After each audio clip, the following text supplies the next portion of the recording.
இறைவா வரம் தருவாய், நலம் பெறவே அருள் புரிவாய்.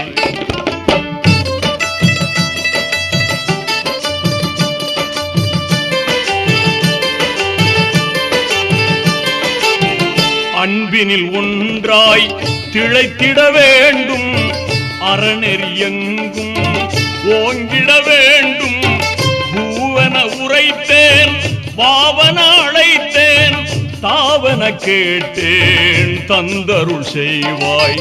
தாவன கேட்டேன் தந்தருள் செய்வாய். இறையோனே மறையோனே குறை தீர்க்கும் ரஹ்மானே, இறைவா வரம் தருவாய், நலம் பெறவே அருள் புரிவாய். சரிய